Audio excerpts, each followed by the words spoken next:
Ukraine's President Volodymyr Zelenskyy thanks the G7 for facilitating a €46 billion loan package to Kyiv. The Tartan army is out in force in Munich as Scotland faces Germany in the opening match of the 2024 Euros.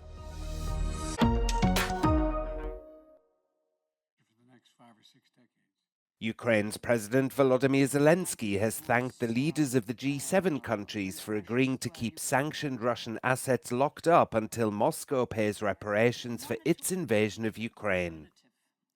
That agreement has paved the way for a €46 billion loan package for Kyiv, funded by the interest earned on Russia's frozen central bank assets.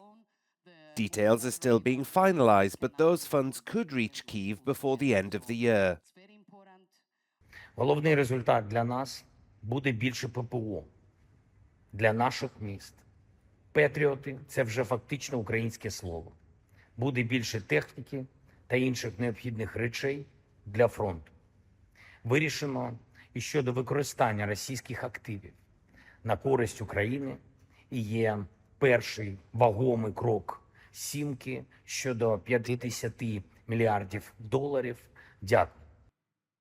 Security for Ukraine was also high on the agenda, and Zelenskyy ended the first day of the summit with 2 new accords signed with international partners. He signed a 10-year security agreement with US President Joe Biden that both sides hailed as a milestone. With regard to the plan, that is a plan in process now. We're discussing with our Ukrainian friends exactly what it would be. We have a lot of movement toward that. We know the outlines of it. We have not done the detail of it all. But we know what Ukraine is capable of doing when given the material to defend themselves. Zelenskyy also signed a 10-year security agreement with Japan's Prime Minister Fumio Kishida. That deal will see Tokyo release €4.1 billion to Ukraine this year to fund security, defense and humanitarian aid. Zelenskyy referred to that deal, the first such agreement Ukraine has signed with a non-NATO country, as historic. But not everyone in southern Italy was happy. In nearby Brindisi, the No G7 group staged an anti-war rally in protest against the summit. And as G7 leaders made their way to a state dinner, protesters held what they called the Poor People's Dinner.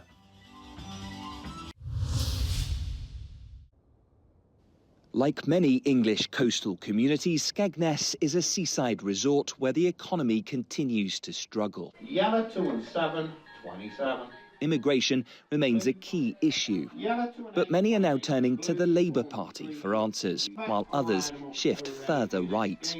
It's day one, Saturday. Ground campaign begins today. Nigel Farage's Reform Party is gaining traction among former Conservative voters. It's time we looked after our own, instead of letting other people come to live on us. And so you'll be voting for Reform? Yes, I definitely will. I think that Reform will take a lot of votes off the Tories, which will probably result in a Labour victory. And how will you be voting? Conservative. In terms of Nigel Farage, does he appeal to you at all? Mr Farage, I think he's a bit of a, I don't know. He's a clown.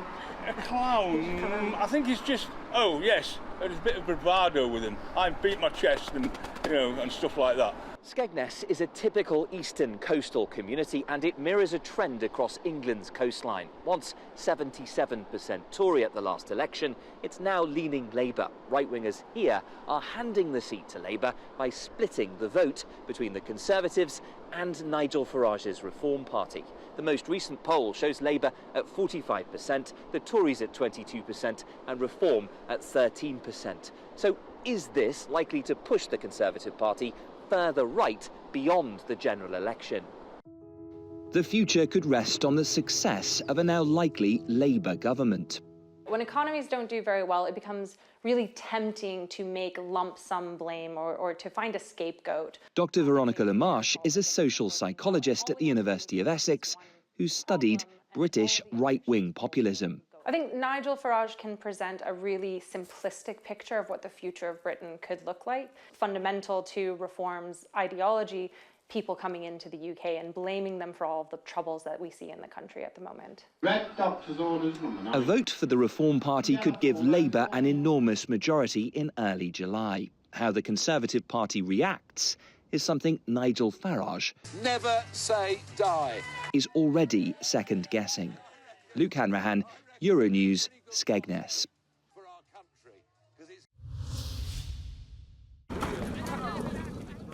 Yemen's Houthi rebels have claimed responsibility for missile attacks on 3 ships in the Arabian and Red Seas. The attacks were carried out using ballistic missiles and drones and all successfully hit their targets. A spokesperson for the group said the first attack in the Arabian Sea caused the ship to catch fire. The Houthis launched attacks on Red Sea shipping they believe is linked to Israel in November in solidarity with Palestine.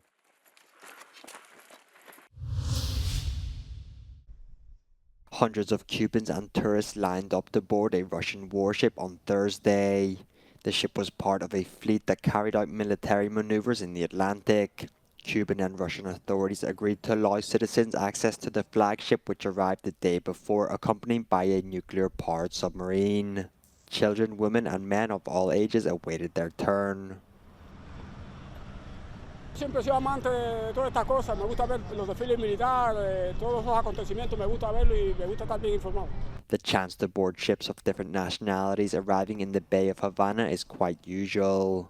Es una visita nomás. No creo que es una amenaza para los Estados Unidos. As for the Russian fleet, Cuban authorities confirmed that it will be docked in Havana until June the 17th. US officials downplayed the danger of the visit but said they would closely follow every move of the Russian military vessels. US journalist Ean Gershkovich will stand trial for espionage charges, Russian officials say. Gershkovich has been in Russian jail since March 2023 after he was detained while on a reporting trip to Yekaterinburg for the Wall Street Journal. Russia's Federal Security Service alleged at the time he was acting on US orders to collect state secrets, but also provided no evidence. The Prosecutor General's office now reveals he's accused of gathering secret information for the CIA about Uralvagonzavod, a Russian facility that produces and repairs military equipment. Gershkovich faces up to 20 years in prison if convicted. Severe weather event pummeled part of Europe this week, with Greece experiencing the first heat wave of the summer. On Thursday, temperatures exceeded 40 degrees Celsius in the country. The fire brigade stood on a high alert as authorities issued a fire hazard warning. In Bulgaria, a hailstorm left several parts of the country without electricity Wednesday evening. The 20-minute hailstorm was accompanied by rain and destroyed people's cars in Shumen, the northern region. It also destroyed the peach crop in several villages, while residents in the north-central region reported flooded yards with fruit and vegetable gardens destroyed. Meanwhile, in Murcia, Spain, a storm left streets submerged in water, damaging key infrastructure in the southeastern city. According to local reports, Wednesday's deluge came just 48 hours after another major rainstorm prompted weather alerts across the region. A fire has broken out in the Brugg cargo freight zone at Brussels Airport. Firefighters say the blaze started at around 4 p.m. local time. The cause of the fire and what was in the building where it started are still unknown. People living near the airport have been advised to remain indoors and keep their windows closed. But officials said it hadn't affected airport operations and passenger flights were departing and arriving normally.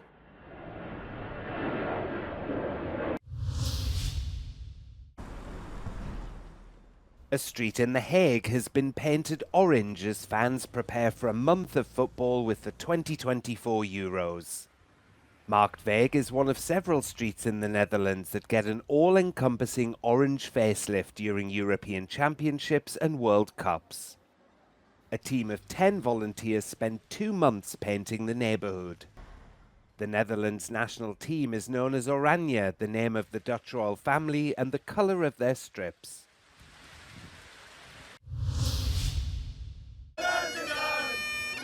The Tartan army is out in force in Munich as Scotland faces Germany in the opening match of the 2024 Euros.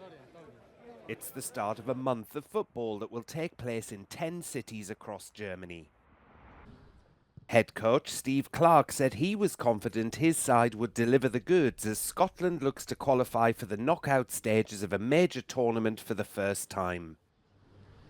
We believe we can get a result every time we go to the pitch, otherwise what's the point of going to the pitch? So we've prepared well, we think we're ready, and hopefully you see that tomorrow night. Scotland showed during the qualifying campaign it can surprise, beating Spain and Norway.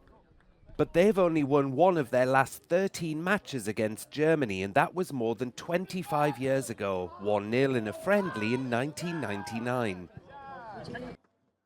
Things were more muted in the Germany camp, possibly due to a series of recent defeats.